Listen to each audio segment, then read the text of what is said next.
झूठों ने झूठों से कहा है सच बोलो, और घर के अंदर झूठों की एक मंडी है, दरवाजे पे लिखा हुआ है सच बोलो। इन्होंने सवाल जब हम पूछते हैं चुनाव आयोग से, बीजेपी आकर कहती है जवाब हम देंगे। चुनाव आयोग से क्यों पूछते हो? 17 को इलेक्शन कमीशन ने, जिसका आप बचाव कर रहे हैं, आप हैं तो भारतीय जनता पार्टी के, अगर जब इलेक्शन कमीशन से सवाल हुआ तो उसका कोई अधिकृत व्यक्ति आना चाहिए। तो क्या आप ये सब पूछना बंद कर दें कि हमारी 2 करोड़ नौकरियां कहां गई? हमें पूछना बंद कर दें अच्छे दिन कब आएंगे? हमें पूछना बंद कर दें कि विदेशों में जो काला धन छुपा था 11 साल पहले वो 3 गुना बढ़ गया है, मतलब अब सबको 45-45 लाख मिल जाएगा। ये पूछना क्या बंद कर दें? हम किसानों की आय दुगनी होगी पूछना बंद कर दें? महंगाई कैसे कम होगी ये पूछना बंद कर दें? तो आपने फॉर्म 17 को सार्वजनिक क्यों नहीं कराया? आप यही झूठ बोल रहे हैं। फॉर्म 17 जरूर भरा जाता है, लेकिन इस देश की सरकार के दबाव में, चाहे जिसके दबाव में, देश में सबसे ज्यादा नौकरी देने का भाषण नरेंद्र मोदी ने दिया साहब। 2 करोड़ प्रति साल, 11 साल हो गए। आपने देश के सदन में कहा, उसी सदन में जिसके आप सदस्य हैं। मैं आपसे जानना चाहूंगा कि 11 दूना 22 करोड़, 22 करोड़ में से जरा 7,20,000 घटा के बता दो कि कितने लोगों के साथ आपने झूठ बोला। कि अगर 80 लाख वोटर्स 5 बजे के बाद आए महाराष्ट्र के नागरिक, भारत के नागरिक वोट करने को, तो लाइन कहां है साहब? वही तो हम पूछ रहे कि लाइन हमें नहीं दिखी, लाइन वही तो पूछ रहे साहब, दिखाइए। उस तरह के फर्जी पिटीशन, घटिया पिटीशन जो एक न्यूज़पेपर आर्टिकल के बेसिस पे लगाया जाता है, खुद बॉम्बे हाईकोर्ट ने कहा उस पिटीशनर को फाइन लगना चाहिए। ये क्यों करवाया जाता है ये आप भी जानते हो, मैं भी जानता हूं। इस पूरे वीडियो में, इस पूरे डिबेट में आप देखें कि विपक्ष ने किस तरह से यहाँ पर चुनाव आयोग पर कई सवाल उठाए हैं, उनको घेरा है। चुनाव को लेकर जो गड़बड़ियाँ हुई है उस पर सवाल पूछा गया है। तो मनोज काका ने, तहसीन पूनावाला ने बहुत सारे सवाल यहाँ पर पूछे हैं, और साथ ही साथ जो गोदी एंकर नाविका कुमार है उनकी भी आप सुनिए कि वो किस तरह से यहाँ पर बचाव करती हुई और विपक्ष को घेरती हुई नज़र आ रही है। ऐसा लग रहा है कि वो कोई एंकर नहीं, वो कोई स्पोक्स पर्सन है सरकार की। तो चलिए शुरू करते हैं। मनोज काका जी बहुत मुस्कुरा रहे हैं, अच्छा है, मुस्कुराना चाहिए। जली ना, तेरी भी जली ना। लेकिन मनोज काका जी, सवाल क्या है आपका? मैं पूछना चाहती हूँ, अभी तो 2027 में समय है, आप अभी से ही बड़े चिंतित लग रहे हैं। नहीं नाविका जी, आप दोनों बात कहेंगी तो कैसे चलेगा? आपने अभी कहा मुस्कुरा रहे हैं, तो मुस्कुरा रहे हैं तो इसके मायने तो यही है कि हम प्रसन्नचित्त हैं। मैं मुस्कुरा इसलिए रहा था कि भाई ने, बहुत बड़े भाई हैं हमारे सुधांशु जी, और बहुत वैचारिकता से और बहुत चतुराई से झूठ बोल रहे थे।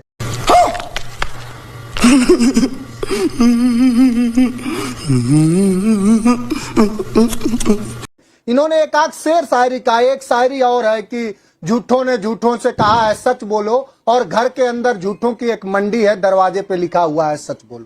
इन्होंने कुछ बातें कही, कितना ये चतुर चालाक लोग हैं। किस इन्होंने फॉर्म 17 की बात करी, इन्होंने ठीक कहा फॉर्म 17 की मांग हमारी पार्टी ने 2022 के चुनाव में ही करा कि फॉर्म 17 को पब्लिक करा जाए।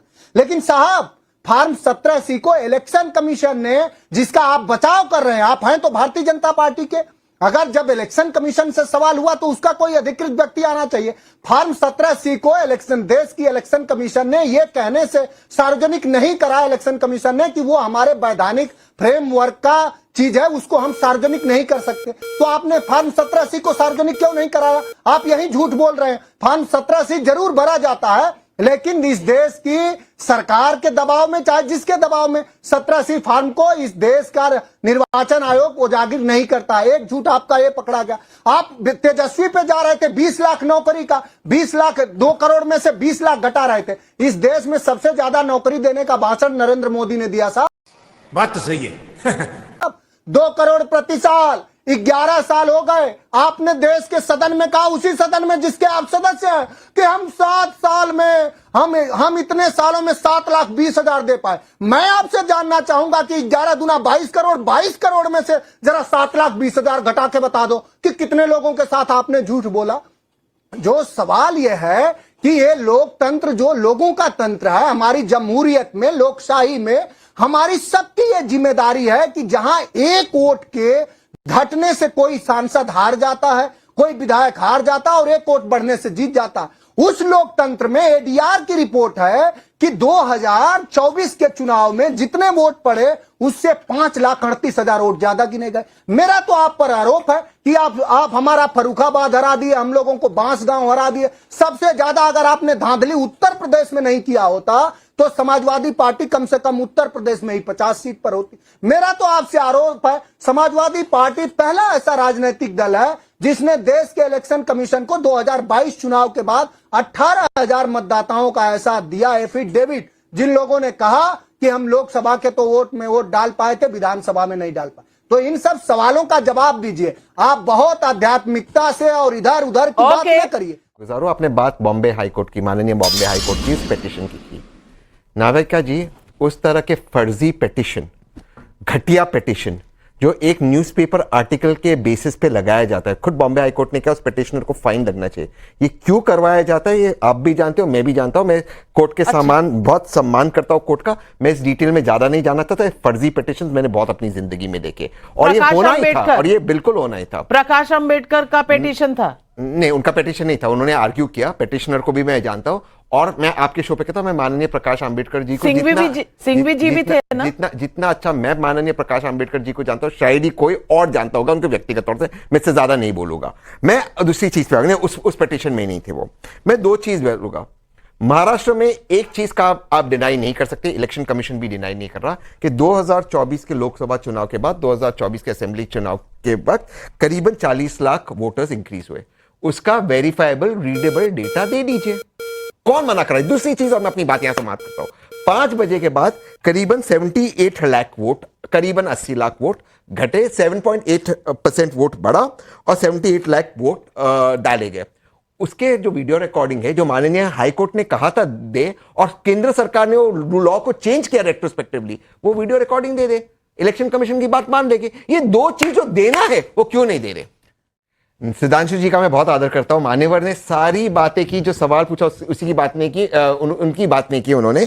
मैं दो ही चीज वापस पूछ रहा हूं। ये बात मैं सुधांशु जी से बिल्कुल इत्तेफाक रखता हूं कि अगर 80 लाख वोटर्स 5 बजे के बाद आए महाराष्ट्र के नागरिक, भारत के नागरिक वोट करने को, तो लाइन कहां है साहब? वही तो हम पूछ रहे कि लाइन हमें नहीं दिखी, लाइन वही तो पूछ रहे साहब, दिखाइए हमें लाइन। दूसरी बात, नाविका जी प्लीज, सुधांशु जी ये कह रहे कि पहले इतने वोटर इंक्रीज हुए थे, उतने, तो पहले तो सिर्फ दूरदर्शन था, इंप्रूवमेंट होता है। और मैं कहता हूं चैलेंज कर देना महाराष्ट्र की सरकार, अगर ये जो वोटर इंक्रीज हुआ है 41 लाख, इसमें से अगर 5,000 गलत पाए गए, सरकार रिजाइन कर देगी, करे ना चैलेंज। लेकिन राहुल गांधी ने कहा था कि एक बिल्डिंग में एक बिल्डिंग में 7,000 वोट है, वो गलत जब प्रूव हो गया तो राहुल गांधी कहां से रिजाइन करेंगे? राहुल गांधी देश से माफी मांगेंगे या नहीं? सुधांशु, एक मिनट बताइए। नहीं तो आप विपक्ष में है तो झूठ बोलने की आजादी है। झूठ पे झूठ बोलती जा रही है, शर्म नहीं आती? अगर विपक्ष के आरोपों में इतना ही दम है तो कोर्ट क्यों नहीं चले जाते? आनंद दुबे जी ये तो बताइए। अभी बदत है भाई, अभी बदत है। नाविका जी नमस्ते। विपक्ष कह रहा है कि करें तो करें क्या करें, कहे तो कहें क्या कहें। मतलब विपक्ष चुनाव आयोग के दरवाजे पर दस्तक दे रहा और कह रहा है कि हम तेरे दर पे आए हैं, झोली भर के जाएंगे, कुछ करके जाएंगे या मर के जाएंगे। सवाल जब हम पूछते हैं चुनाव आयोग से, बीजेपी आकर कहती है जवाब हम देंगे। चुनाव आयोग से क्यों पूछते हो? यही तो पूरी गुत्थी उलझी हुई है। अरे भाई, क्या सवाल पूछना गलत है?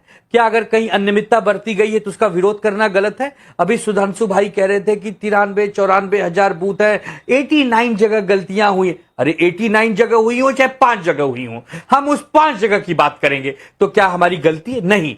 देखिए सर, ऐसा है कि आप 11 साल से सरकार में हैं, सत्ता में हैं, बहुत कुछ आपने भी कहा था, आपने उसमें से कितना किया कितना नहीं किया ये आपका भी मन जानता है। ये अलग बात है कि आप बोल नहीं पाएंगे। तो क्या आप ये सब पूछना बंद कर दें कि हमारी 2 करोड़ नौकरियां कहां गई? हमें पूछना बंद कर दें अच्छे दिन कब आएंगे? हमें पूछना बंद कर दें कि विदेशों में जो काला धन छुपा था 11 साल पहले, वो 3 गुना बढ़ गया है, मतलब अब सबको 45 लाख मिल जाएगा। ये पूछना क्या बंद कर दें? हम किसानों की आय दुगनी होगी ये पूछना बंद कर दें? महंगाई कैसे कम होगी ये पूछना बंद कर दें? तो अगर आपकी इच्छा है कि विपक्ष ये सब पूछना बंद कर दे तो अच्छी बात है। न रहेगी बांस न बजेगी बांसुरी। आप एक नया अध्यादेश लाइए और विपक्ष मुक्त भारत कर दीजिए। केवल पक्ष रहेगा तो कोई सवाल नहीं पूछेगा। आपको तो हर सवाल का जवाब देना होगा, लेकिन दुख तब होता है जब आपसे हम सवाल ही नहीं पूछते, सवाल किसी और से पूछते हैं और जवाब आप देते हैं। चुनाव आयोग तो कहता है कि शरद पवार जी